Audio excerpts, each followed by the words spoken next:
अनगिनत क्रांतिकारियों ने अपने प्राण दिए, लेकिन दुर्भाग्य ये है कि हमारे को वो पता नहीं है, हमारे को पढ़ाया नहीं जाता है।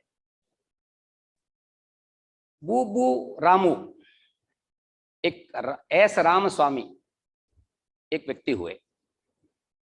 वो जन्म उनका कोयम्बतूर में हुआ। 1935 में वो गांधी जी, कामराज जी यहाँ के जो थे उनके संपर्क में आए और वो भी स्वतंत्रता आंदोलन में कूद पड़े। और 1942 का जो भारत अंग्रेजों भारत छोड़ो आंदोलन था, उसका कोयम्बतूर में वीओसी पार्क में उन्होंने ही शुरुआत की। गिरफ्तार भी हुए, जेल भी गए। भिन्न भिन्न अंग्रेजों के हथियार लेकर जा रही एक ट्रेन को उन्होंने पटरी से उतार दिया। तो पुनः गिरफ्तारी हुई। अभियोग छल के 47 वर्ष उनको उम्र के 47 वर्ष की सजा सुनाई गई जेल। उसके 4 वर्ष बाद ही भारत आजाद हो गया और उनको रिहा किया गया। रिहा होने के बाद भी सरकार ने उनको ताम्रपत्र दिया था, बहुत सारे स्वतंत्रता सेनानियों को दिए थे। बहुत सारे स्वतंत्रता सेनानियों को सरकार ने जमीन भी दी थी, आर्थिक सहयोग भी दिया था, लेकिन उन्होंने वो भी मना कर दिया कि मैंने जो किया है वो कुछ पाने के लिए नहीं किया है, मैंने मेरा फर्ज निभाया है। मातृभूमि की रक्षा करना मेरा कर्तव्य है। हमने भीष्म पितामह का एक ध्येय वाक्य सुना होगा, देश की सीमाएं माता के वस्त्रों के समान होती है, उसकी रक्षा करना पुत्र का प्रथम कर्तव्य है। इसलिए मैंने किसी इनाम प्रलोभन के लिए काम नहीं किया है, मैंने मेरा फर्ज निभाया है, इसलिए मुझे कुछ नहीं चाहिए। ऐसे अनगिनत हजारों युवा, पढ़े लिखे युवा, वो चाहते तो अच्छी नौकरी कर सकते थे, अच्छी अपनी घर गृहस्थी बसा सकते थे, लेकिन नहीं।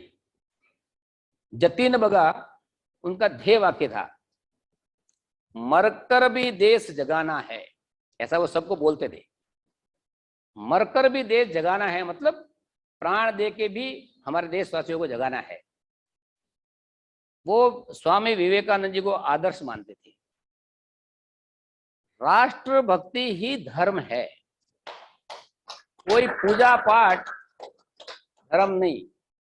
यदि व्यक्ति में देशभक्ति हो तो बाकी सारा विषय अपने आप आ जाता है।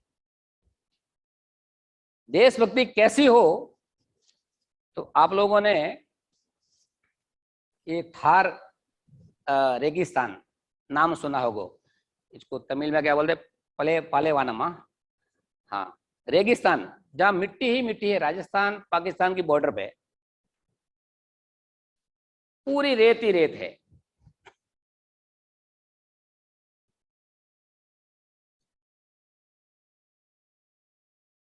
हाँ, वहां की एक घटना बताता हूं कि देशभक्ति कैसी होनी चाहिए। जैसलमेर बाड़मेर राजस्थान के 2 जिले हैं, पूरा रेत ही रेत है। सिर्फ वहां की जो सड़कें हैं वो सांप के जैसी दिखती है, बाकी रेत ही रेत है। एक गांव से अगला गांव 90 to 100 किलोमीटर इतने दूर दूर गांव है।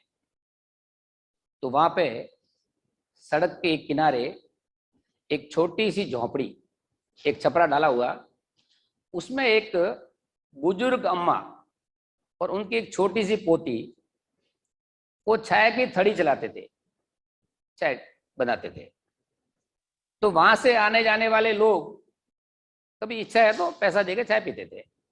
सामान्यतः वहां पे सेना का आवागमन ज्यादा रहता है, सैनिक लोग ही ज्यादा वहां से गुजरते हैं, वो चाय पीते हैं, उनका गुजारा होता है। एक दिन 4 लोग सेना की वर्दी में आए और बोले चाय बनाइए। चाय बनाई। जब वो बुढ़ी माँ चाय बना रही थी तो बाहर जो लोग बात कर रहे थे उसको सुन के उस बुढ़ी माँ को लगा कि ये सेना का वेश धारण किए हुए लोग तो है लेकिन ये सैनिक नहीं है, ऐसा उनको लगा। तो उन्होंने चाय बनाते बनाते उस चाय में कुछ जहर मिला दिया और लाके चाय उन चारों को दी। तो आने वाले भी बड़े चतुर थे, वो बोले ये चाय आप भी पियो, क्योंकि उनके इरादे नेक नहीं थे, इसलिए उनको वहम था कि कहीं हमारे साथ धोखा न हो जाए। तो एक वहां छोटा कुत्ता वो भी था, तो सबसे पहले आधा कप चाय उस कुत्ते को पिलाई। फिर उस बुढ़ी माँ से बोले कि आप भी ये चाय पियो। उस माँ ने वो चाय सहर्ष पी ली। थोड़ी देर के बाद 6 लोगों के प्राण निकल गए। आने वाले 4 लोग, वो छोटा सा कुत्ता और वो बुढ़ी माँ। तो उनकी जो छोटी सी पोती है वो रो रही थी। कुछ देर बाद ओरिजिनल भारतीय सेना के कुछ जवान वहां से आते हैं और बच्ची को रोते हुए देखते हैं। वो आते हैं कि बेटी क्या हुआ, क्यों रो रही हो? बोले मेरी दादी माँ मर गई है। बोला किसने मारा है दादी माँ को? बोला किसी ने नहीं मारा है। बोला हमारा यहाँ सड़क के किनारे चाय बनाने का काम है, आपके जैसे लोग आते हैं उनको हम चाय बना के देते हैं और हमारा उसमें गुजारा चलता है। लेकिन आज जो लोग आए वो मेरी माँ को लगा कि ये सेना वाले नहीं है, इनके इरादे नेक नहीं है, इसलिए मेरी माँ ने उस चाय में जहर मिला दिया। बोला ये तो ठीक है, लेकिन तुम्हारी माँ को तो मालूम था ना उसमें जहर है, फिर वो क्यों चाय पी? बोला मेरी माँ यदि नहीं पीती तो वो लोग भी नहीं पीते और देश के जो 4 दुश्मन गद्दार है वो बच जाते। इसलिए मेरी माँ ने सोचा कि मेरे प्राण जाए तो भले ही जाए, ये गद्दार भी बचने नहीं चाहिए। ये होती है देशभक्ति। और देशभक्ति कहीं मार्केट में नहीं मिलती है, कहीं बाजार में नहीं मिलती है। हमारे इतिहास में हमने बहुत सारे उदाहरण देखे हैं। छत्रपति शिवाजी महाराज एक साधारण परिवार में जन्मा मराठा युवक छत्रपति महाराज बनता है, तो कारण उसके पीछे उसकी माँ जीजाबाई है, जिसने बचपन से उनको ऐसे संस्कार में विषय सुना सुना के बता बता के उनको वीर बनाया। तो हम अच्छे विषय पढ़े, जानकारी प्राप्त करें। हम जब बढ़िया विषय पढ़ेंगे, हम ऐसे ऐसे संदर्भ, ऐसे हमारे क्रांतिकारियों का जीवन, उनका त्याग का इतिहास यदि हम पढ़ेंगे तो स्वतः ही हमारे अंदर कहीं न कहीं जो देशभक्ति, हर व्यक्ति में देशभक्ति है, सबके अंदर देशभक्ति है, उसको ठीक से जगाने वाला व्यक्ति चाहिए। सामान्यतः हम आजकल के जो युवा लड़के लड़कियां हैं उनकी वेशभूषा देख के हम कई बार ऐसा मन में लेते हैं कि इनको कोई देश से पढ़ा नहीं है। ऐसा कई बार हमारे मन में विचार आता है, लेकिन ऐसा ऐसा ये सत्य है नहीं। एक बार चेन्नई में अन्ना ऑडिटोरियम में एक कवि सम्मेलन था, हिंदी कवि सम्मेलन। उसमें उत्तर प्रदेश के एक सत्यनारायण मौर्य एक राष्ट्रवादी कवि है, जो राष्ट्रवादी कविता बोलते रहते हैं, लेकिन उनका हुलिया देखेंगे तो एकदम जोकर जैसे हैं। ढीला ढाला कुर्ता पजामा, दाढ़ी बड़ी हुई, बाल इतने बड़े हुए, मतलब दिखने में एकदम ठीक नहीं है। तो उनका जब कथा वो कविता वाचन चल रहा था, तो इंटरवल के बाद सारे दर्शक बोले वंस मोर वंस मोर। तो संचालन महोदय को बोलना पड़ा कि भाई जितने भी कवि आए हैं कोई 2000-2500 किलोमीटर दूर दूर से यहाँ चेन्नई आए हैं, एक एक कविता उनको बोलने का अवसर दीजिए, बाकी सत्यनारायण जी को सुनिए। इंटरवल के बाद किसी श्रोता ने किसी कवि को नहीं सुना, बोला सिर्फ सत्यनारायण ही बोलेंगे। और आप आश्चर्य करेंगे, क्योंकि मैं उस कवि सम्मेलन में मैं था इसलिए बता रहा हूं।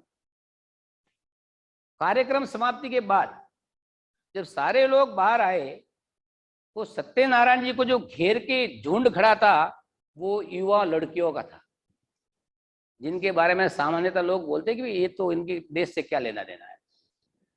इसलिए वो घेर के उनके ऑटोग्राफ ले रही थी। सामान्यतः हमारे यहाँ तो सिने एक्टर या क्रिकेटर के ऑटोग्राफ लेने का रिवाज है, क्योंकि हम उनको ही जानते हैं, उनको ही बार बार टीवी में हाईलाइट किया जाता है, उनको ही पढ़ाया जाता है। यदि हम हमारे देश के वास्तविक जो नायक हीरो है, रियल हीरो नहीं, रियल हीरो, उनके बारे में हम जाने, उनके बारे में हम पहले स्वयं जाने, स्वयं जाग कर हमको जगाना देश है अपना, हम स्वयं जागे और औरों को बताएं। स्वतंत्रता की 75वीं वर्षगांठ मनाना 100% सार्थक तब होगा कि कम से कम हम लोग 75 स्वतंत्रता सेनानियों के जीवनी के बारे में जानकारी प्राप्त करें, कम से कम। मैंने तो 3,60,000 बोले हैं, लेकिन एक वर्ष का समय है। 75 लोग स्वतंत्रता सेनानी, पूरे भारत के कहीं भी हो सकते हैं, तमिलनाडु के हो सकते हैं, बंगाल के, बिहार के, यूपी, कहीं के, गुजरात के हो सकते हैं।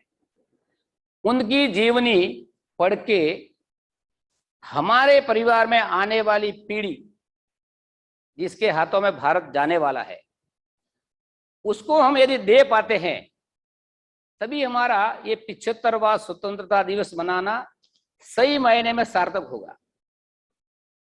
हमारे पूर्वजों ने बहुत सुंदर व्यवस्था बनाई है। हम हमारी विरासत को न भूले, उसके लिए हर वर्ष जन्मदिन मनाना, पुण्यतिथि मनाना, ये हमारी परंपरा है, अंग्रेजों की नहीं है। स्मरण करें कि मैंने मानव रूप में जन्म लिया है, मेरे 5 वर्ष तो पूरे हो गए, मैं और अच्छा काम करूं, इसलिए जन्मदिन मनाते हैं। गांवों में रामायण की मंचन होता है। हम में से शायद रामायण पढ़ी तो कम लोगों ने होगी, लेकिन मंचन देख देख के हमको रामायण पूरी याद हो गई। तो ये हमारे पूर्वजों ने एक सुंदर व्यवस्था कर रखी है। हमारे पूर्व के हमारे को बहुत सारा विषय देके गए हैं, इस पीढ़ी को तो बहुत दिया है। हम आने वाली पीढ़ी को क्या देंगे, ये थोड़ा हम विचार करना चाहिए। इसलिए आप सभी से मेरा हाथ जोड़ निवेदन है, बहुत सुंदर, मेरे को इसी किसी कंपनी में वंदे मातरम से कार्यक्रम की शुरुआत होती है, राष्ट्रगान से समाप्ति होती है, उससे बढ़िया कुछ हो नहीं सकता है। तो मैं आप सब लोगों से, सभी देशभक्तों से निवेदन करता हूं, इस 75वें वर्ष के उपलक्ष्य में 75 स्वतंत्रता सेनानियों के नाम, उनके छोटी सी जानकारी प्राप्त करें, और संभव हो तो इन क्रांतिकारियों से जुड़े हुए स्थान जो जो हमारे नजदीक है, उसमें एक बार परिवार सहित बच्चों को ले जाके वो स्थान बताया कि ये सुभाष चंद्र बोस का घर है, ये मदन लाल ढींगरा का घर है, ये वेलू नाचियार का घर है, ये स्थान है, उनका गांव है। ऐसा यदि हम करते हैं तो हमारे बच्चों को और कुछ बताने की आवश्यकता नहीं। इतना ही कहना चाहूंगा। जय हिंद।